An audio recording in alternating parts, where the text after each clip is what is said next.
Maayong buntag mga yo, kay nakababa man si Yuyo sa bukid. Mangharbis na lang pud ta sa ato ang tinanom nga abaka mga yo. Kay tama-tama pud ni uli tag bukid nga short pud ato ang kwarta. So karon naman tay tanom mo harvest na lang pud tag hapit ani may na lang makakwarta ta. Inig uli na tog Davao na adjud tay madala. Karon mga yo ato anang gialsa ang abaka, ato anang i-plaster kay para ato ananing maaksi.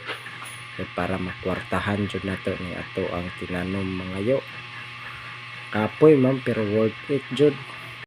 Pag humag-aksi nato mga yo, gidlala na dayon nato sa makina sa abaka kay para mahag-utan na mga yo ug makwartahan na pud dayon nato.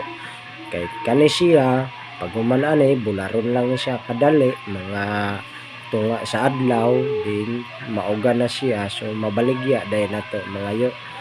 So karon mga yo at nagpahagot lang sa ta kay para naa jud tay makwarta or madala nga kwarta pag uli na tog Davao mga yo, kay medyo ipit man sa syudad mga yo. Dagan lang sa ta diri sa bukid kay may na lang pod na atay kwarta nga madala.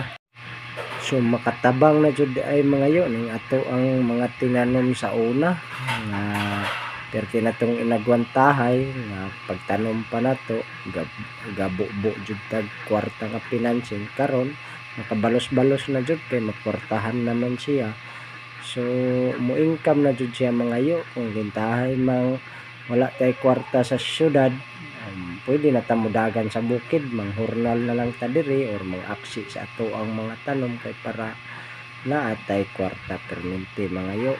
Kay ngano jud ning kinabuhi sa bukid, kailangan jud tag paningkamot permente para naatay adlaw-adlaw nga magamit pa sa taga-adlaw nato nga panginahanglan mga yo.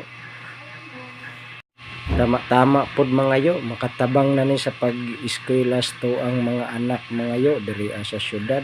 Sa natay mga tanom ug maipit ta sa syudad mga yo, uli lang tag bukid ug makakita na pud tag kwarta kay naman tay tinanom mga yo. Kayod lang jud ta. At least dako jud kay tabang ning ako ang tanom mga yo. Sa una nagkandalisod-lisod ko ani sa pagtanom pa, karon hinay-hinay naman siya balik, maharbisan na gamay, makatabang-tabang na pud ko ang mga yo. Medyo makatabang na pud ko ang estudyante mga yo.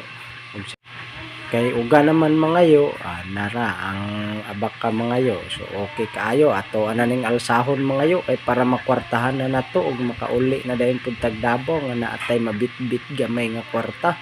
Kay enjoy jud kayo ko mga yo nga na income na nako ko ang tanom mas ginagmay man pero dako na kay ning tabang ko ang mga yo. Salamat jud kay sa Ginoo mga yo.